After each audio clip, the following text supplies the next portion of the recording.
우리가 잘 알고 있는 미국의 제35대 대통령 케네디를 기억하실 것입니다. 그분이 세상을 떠나기 전날 밤에 연설을 했고, 연설 자체도 명연설이었지만 또 역사적으로 가치가 있는 연설이죠. 죽기 바로 직전에 했던 중국에 있는 그런 대단한 대통령이 연설을 했으니까 세계적인 영향을 끼쳤겠죠. 그 연설의 주제를 보게 되면 개척자 정신으로 인생을 살아가라라고 하는 주제입니다. 그러면서 이런 말을 남겨요. 누구나 다 사람은 역사의 법정 앞에 서게 될 것입니다. 그리고 그때는 네 가지 질문을 받게 됩니다. 첫째, 당신은 참으로 용감한 사람이었습니까? 둘째, 현명한 판단을 했습니까? 셋째, 당신의 일에 성실히 임했습니까? 넷째, 하는 일에 전적으로 헌신을 했습니까? 이런 연설을 통해서 그는 사람들에게 참으로 인생을 용기 있게 살아왔는지, 혹은 타협하고 비겁하게 살지는 않았는지, 후회스러운 일은 없었는지, 맡은 일에 최선을 다했는지, 또한 그 일에 희생과 헌신을 했는지에 대해서 스스로 자문해 볼 것을 요청하고 있습니다. 한마디로 역사의 사명자를 살고 사명자는 역사를 이루어간다라고 하는 요지의 연설이 되는 것인데, 성경을 봐도 하나님께서 역사적으로 쓰시는 사람은 하나님의 사명을 붙드는 사람, 그래서 그 사명감을 가지고 최선을 다해서 성령을 의지해서 인생을 살아갈 때 하나님은 그런 사람을 통해서 하나님의 사역의 역사를 이루어 가십니다. 성경에 봐도 그런 인물들이 다 기록되어 있고요, 역사를 보더라도 하나님의 사람들이 그렇게 해서 사명을 가지고 역사를 이끌어 나갔습니다. 바라기는 보라비전의 성도들이 하나님께 주신 사명을 붙들고 있다는 살아갈 때에 그 사명감이 투철하여 성령을 의지하고 믿음의 방편으로 인생을 살아갈 때 역사의 길이 남을 만한, 하나님께 영광을 돌리고 하나님의 나라를 확장하고 쓰임받는 은혜가 있기를 바랍니다. 그런 의미에서 오늘 성경 본문에 나오는 디도를 눈여겨볼 필요가 있습니다. 디도는 사명감을 가지고 인생을 살아갔고 오고 오는 모든 세대 가운데 좋은 열매를 맺고 영향을 끼쳤습니다. 여러분 4절을 보세요. 어떻게 디도를 소개하고 있는가?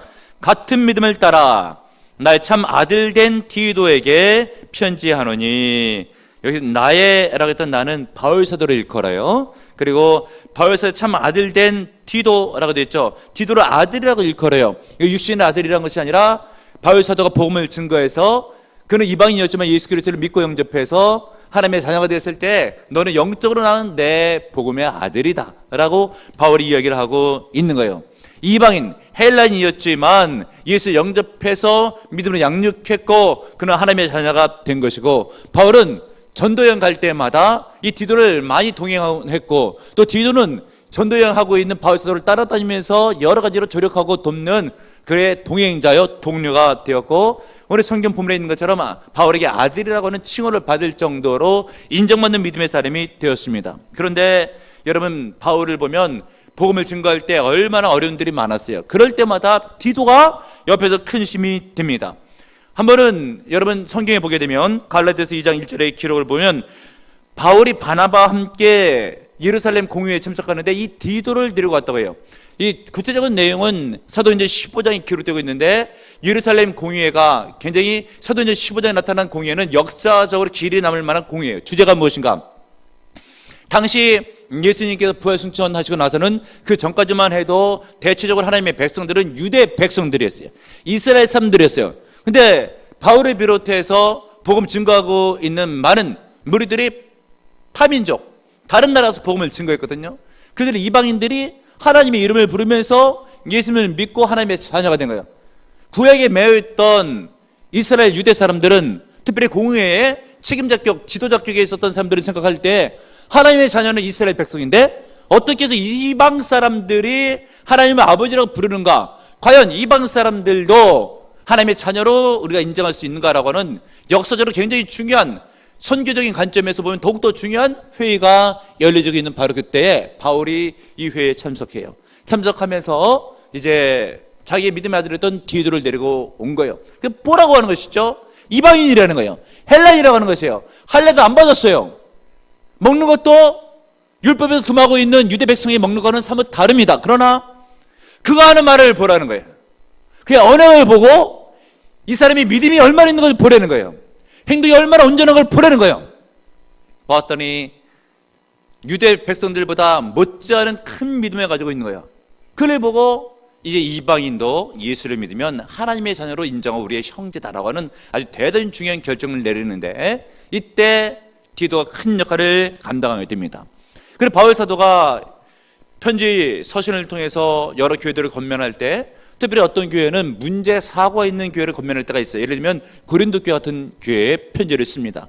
여러분, 고린도 교회 고린도후서 2장 13절을 보게 되면 편지의 내용들을 꾸짖는 편지인데, 이것을 누구에게 부탁하는가? 편지 전달을 디도라고 하는 사람의 인편에 부탁을 해서 전달을 하게 되는데, 여러분, 우리도 그렇죠. 예를 들면 좋지 않는 소식 편지를 전달하게 됐을 때 그것을 들고 가봐요. 받는 사람이 기분이 어때요? 기분이 언짢죠. 그 전달하는 사람도 힘들고, 전달하러 온 사람을 또 수신이 보게 되었을 때는 마음이 편치가 않아요. 그러니까 이런 일들을 아무나 감당할 수가 없고, 감당하려고 하면 핍박도 감당할 수 있는 믿음, 그리고 웬만하면 인정받는 사람을 보냈을 때 편지가 나름대로 그 내용이 잘 전달될 수가 있는 거예요. 이런 일을 맡길 때 누구에게 맡길까라고 할 때 바울에게는 디도한테 맡기면 제격이다 라고 하는 마음이 들 정도로 디도는 그런 편지를 갖다가 고린도 교회에 전달하곤 했습니다. 그래서 고린도후서 8장 23절에는 이렇게 바울이 평가합니다. 디도로 말하면 나의 동료요, 너희를 위한 나의 동역자요 라고 하고 있어요. 칭찬하고 있는 것이죠. 이런 의미에서 보게 되면 여러분, 바울 사도가 디도를 얼마나 사랑했는지를 알 수 있고, 그것은 바로 하나님의 사랑으로 디도를 사랑한 것을 알 수 있고, 하나님도 그를 마땅히 사랑한 것을 우리가 추측해서 알 수가 있습니다. 그런데 바울은 이 디도를 어디에다 남겨두고 전도여행을 떠나는가? 그레데라고 하는 섬에다가 남겨두고 다른 곳에 전도여행을 떠나요. 근데 그레데라고 하는 장소를 보게 되면 문화가 좋지 못해요. 도덕적으로 그들이 온전치 못하고 윤리적으로 비윤리적인 사람들이 많았습니다. 그곳에 교회를 개척해서 세웠는데 예수 믿는다고 들어와서 성도 되었지만 아직도 세상 때가 많이 묻고 본성이 변화되지 않는 그런 사람들이 바로 그레교회 성도들인데, 이 목회를 디도에게 맡긴 거예요. 그곳에 있는 사람들의 특징을 본문을 지나서 10절을 보게 되면 그들을 이끌어서 불순종하는 자들이 많은 곳이다, 헛된 말을 하는 자가 많은 곳이다, 속이는 자가 많은 곳이다, 할례당, 즉 교회를 어지럽히는 자들의 무리가 들어온 그런 교회다라고 하는 것이죠. 그래서 11절에 보게 되면 더러운 이득을 구하는 자들이 많았고 하나님의 교회를 뒤엎는 자들이 많았다. 12절에 보게 되면 그레데인들은 항상 거짓말장이고 악한 짐승 같으며 배만 위하는 게으름장이라고 하는 것이죠. 악명 높은 장소예요. 우리는 생각할 때, 아니 디도같이 믿음이 충만하고 신실한 그런 믿음의 아들 같으면, 이왕이면 좋은 것, 평안한 곳, 은혜가 넘치는 곳, 이런 데 두면 얼마나 좋아요. 우리도 생각할 때 하나님이 나를 사랑해 주신다라고 한다면 이왕이면 안락하고 평안한 곳, 은혜가 넘치는 곳, 기분이 좋은 장소, 이런 데 나를 데려다 놓으면 얼마나 좋아요.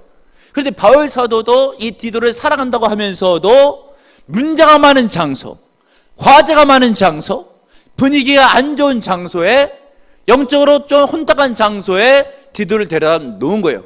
그 디도를 생각할 때 우리 같으면 왜 나를 사랑한다고 하면서 좋은 일도 많이 했는데, 믿음의 일로 당신을 조력했는데 나를 왜 그레데라고 하는 좋지 않은 장소에 떨어져 남겨두십니까? 라고 항변할 수 있지만, 절대 오늘 성경본에 나오는 디도는 불평 한마디 없어요. 하나님께서 뜻이 계시니까 나를 두신 것이다. 바울 사도 뜻이 있으니까 하나님의 선하신 뜻 가운데 나를 그레데라고 하는 교회에 남겨두고 거기서 하나님의 일감을 찾아서 감당할 수 있도록 인도해 준 것이다라고 묵히 주의를 잘 감당해 나갑니다. 그러므로 여러분, 우리는 배워야지 돼요. 하나님의 사랑하는 자녀도 힘든 일이 생길 수가 있고 힘든 장소에 나를 둘 수가 있습니다. 내 가정 형편이 힘들 수가 있어요. 내가 처한 처수에 힘든 일이 생길 수가 있어요. 사회생활에 그럴 수가 있어요. 교회생활에 그럴 수가 있어요. 직장생활에 그럴 수가 있어요. 절대 불평하지 마시고 디도처럼 하나님의 뜻이 있겠거니 라고 생각하고 믿음으로 순종하고 믿음으로 감당하면 디도와 같이 좋은 열매를 맺어 하나님께 영광 드릴 수 있는 신앙이 될 수 있는 것을 믿으시는 여러분들 되시길 바랍니다. 그럼 어떤 의미에서 바울 사도는 하나님의 뜻을 받들어서 디도를 그레데에 남겨놓게 되었을까? 여러분 5절에 보시면 이유가 나옵니다. 내가 너를 그레데에 남겨둔 이유는, 이 문장 자체가 평범한 문장이 아니에요. 어떤 문장이 있겠습니까? 문제가 많고 영적으로 혼탁하고 힘든 장소인 그레데에 너를 보내게 된 까닭은 이라고 설명하고 있는 것이죠. 그 이유는 남은 일을 정리하기 위함이다 라고 되어 있어요. 이 남아서 해야 될 일이 있는데 아무나 못하니까 너 같은 믿음의 아들에게 내가 이 일을 맡긴다 라고 하는 것이죠. 그 일은 무엇인가? 본문 뒤에 보면 9절 10절에 기록되고 있어요. 그 교회에 보게 되면 거짓 교사들, 할례당들이 많았습니다. 자칫 잘못된 이론들을 퍼뜨리는 자들이 많았어요. 그런 상태 가운데서 제대로 된 교리로 그들을 세울 것을 권하기 위해서 그런 숙제를 첫 번째로 안고 있고요. 두 번째로는 5절 하반절에 보게 되면 나의 명한 대로 각성의 장로들을 세우게 하려 함이니 라고 되어 있죠. 임직이죠. 지도자를 세워서 교회를 든든히 세우기 위해서 디드게 그 과제를 맡기는 것이에요. 또 세 번째는 무엇인가? 1장 하반에서 2장으로 넘어갈 때 보게 되면 이 그레데 교회 성도들이 믿음이 온전치 못하고 했잖아요. 특별히 알기를 아는데 행동 실천에 못 옮겨요. 믿음의 실천에 관한 문제들, 이것을 과제로 안고 디도로 하여금 이 숙제를 해결케 하기 위해서 디도를 그레데 교회에 남겨둔 것입니다. 그러므로 여러분, 우리도 깨달아야 된다니까요. 하나님께서 나를 그레데 같은 장소, 힘든 여건, 힘든 상황 가운데 두신 이유가 분명히 있다. 우연도 아니고 나를 싫어하는 것도 아니고 나를 미워하는 것도 아니고 나를 힘들어하기 위해서 이렇게 하는 것도 아니고 나에게 사명을 주시고 그 사명을 통해서 있는 처소를 좋은 곳으로 변화시키고 성령의 능력으로 감화시키고 오늘 충만한 역사를 일으키기 위해서 나를 그곳에 둔 줄로 믿으시는 여러분들 되시기를 바랍니다. 그러면 여러분, 사람의 눈에 보기에는 좋지 못한 장소를 할지라도 하나님의 안목으로 보게 되면 하나님의 뜻이 있는 장소요, 하나님의 역사가 일어날 만한 장소요, 그 안에 나를 두심을 믿고 거한 처소에서 기도와 말씀으로 성령을 의지해서 아픈 곳을 치유하시고 하나님의 은혜의 말씀의 전달자가 되어주시고 그곳에 하나님께 영광을 거둘 수 있도록 교회라든가 가정이나 처소에서 이런 디도처럼 사명함을 가지고 웃도 서시는 여러분들 되시기를 바랍니다. 그러므로 여러분, 사명감이 중요해요.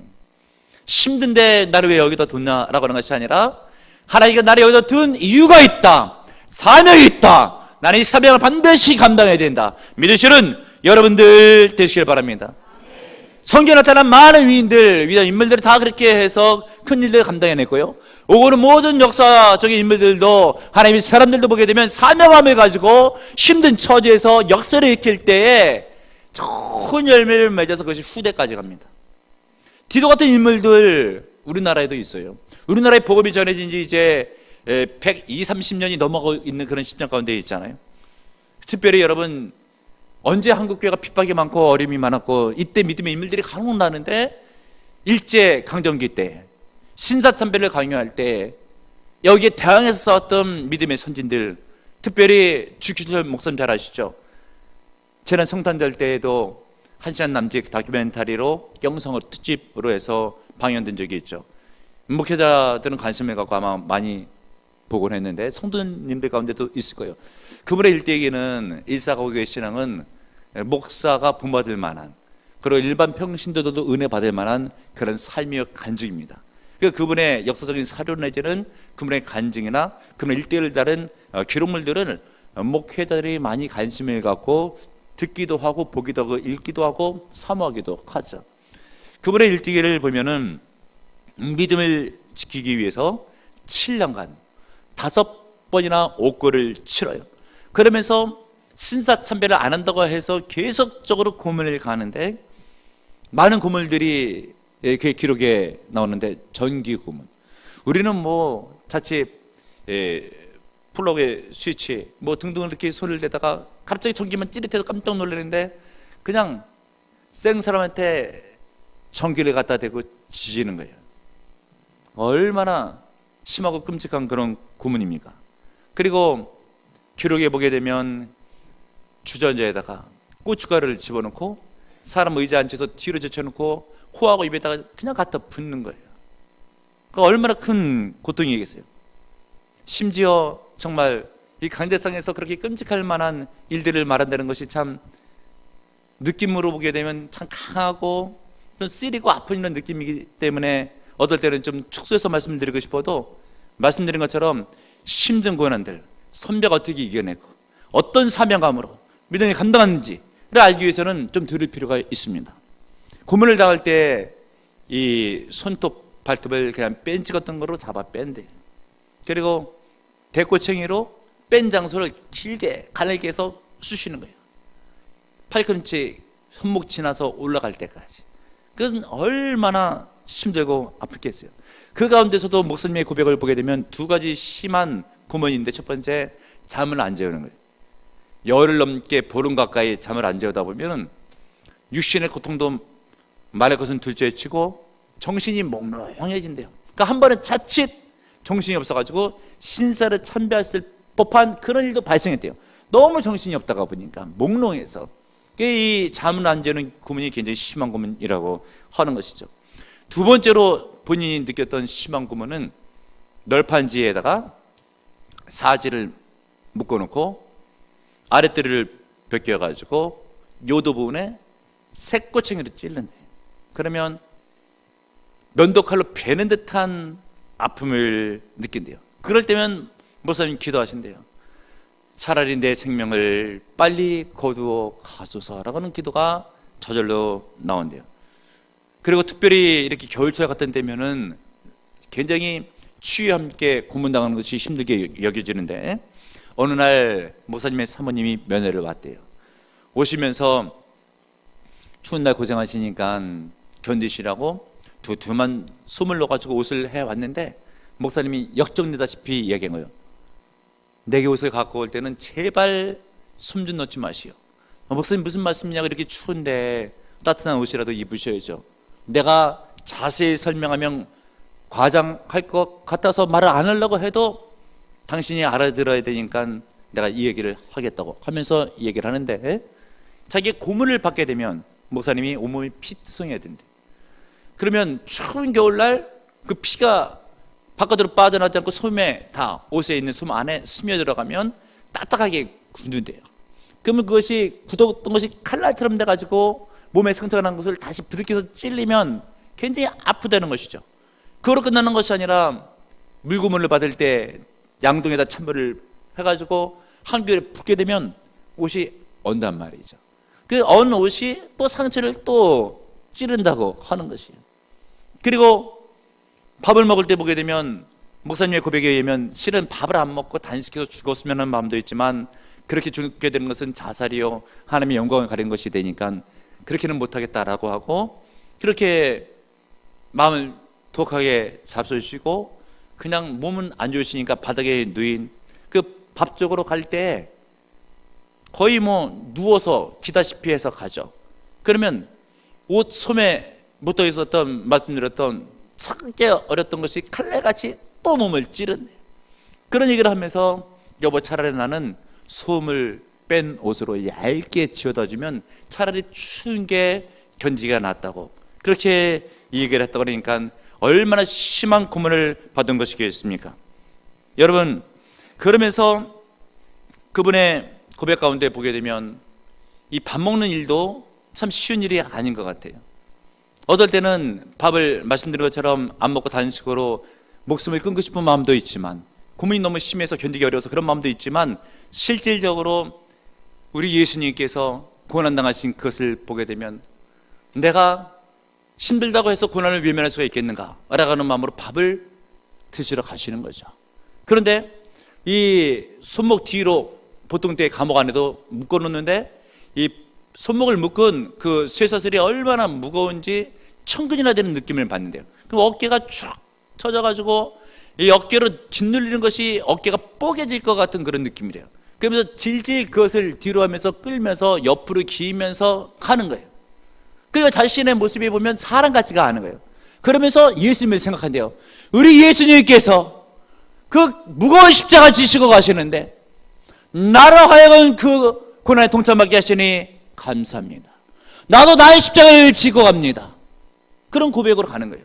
그리고 내가 먹는 이 밥은 일본 순사가 준 밥이 아니요 하나님께 말해놓은 성찬식이다 라고 하면서 성찬의 은혜를 나누기 위해서 예수님을 생각하면서 그 밥을 기어서 드시러 가는 거죠. 그러면서 스스로 고백하기를, 우리 주님께서는 낮아지고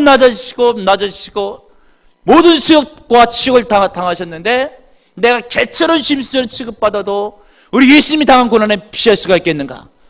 그런데 나로 하여금 거룩한 성찬식에 참여케 하시니 오 주여 영광을 거두어 주옵소서.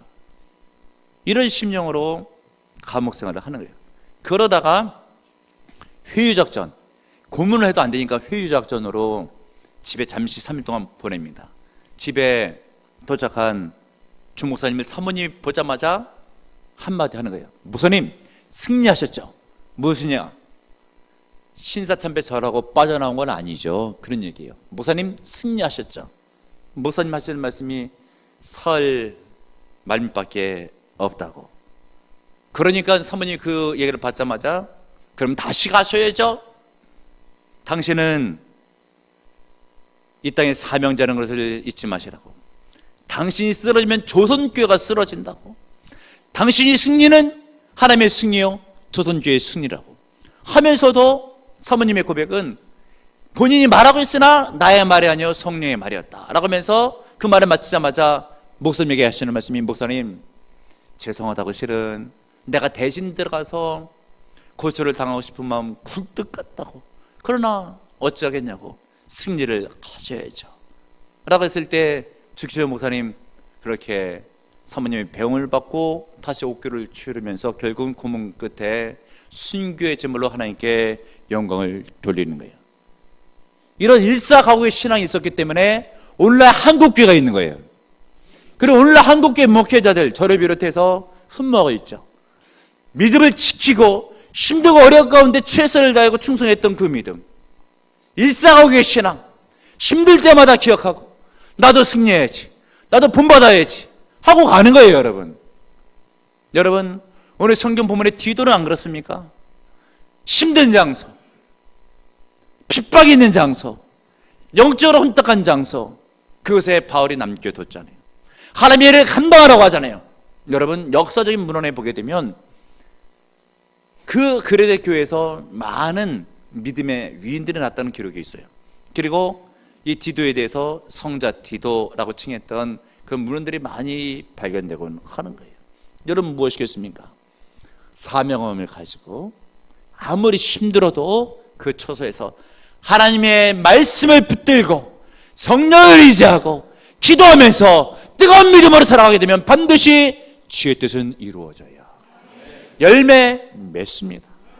요즘 그런데 세대가 어때요? 힘들면 신앙도 떨어져요. 직분 감당 안 해요. 여러분 깨어 있으셔야 돼요.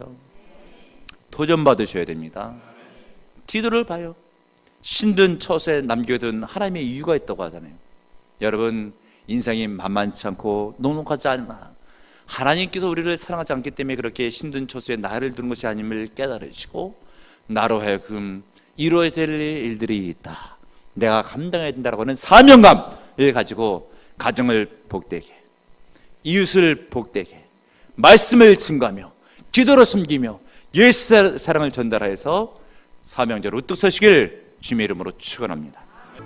주님 감사합니다. 오늘날도 주의 말씀 듣게 하시니 감사드립니다. 주님께서 사랑하는 자녀도 때를 따라 힘든 장소에 힘든 곳에 주님께서 두신 적이 있습니다. 지금 현재 그런 일을 당하고 있는 성도들이 있을 줄 압니다. 그러나 사명함을 가지고 하나님의 선들을 믿는 가운데 말씀 기도 충만하여 승리하게 하시고 이제는 빛과 소금의 역할을 감당하며 직분을 감당할 때 열매 맺게 하소서. 그리하여 가정이 복되게, 전쳐서 복되게, 교회가 부흥되게 쓰임받게 하옵소서. 예수님의 이름으로 기도합나이다. 아멘.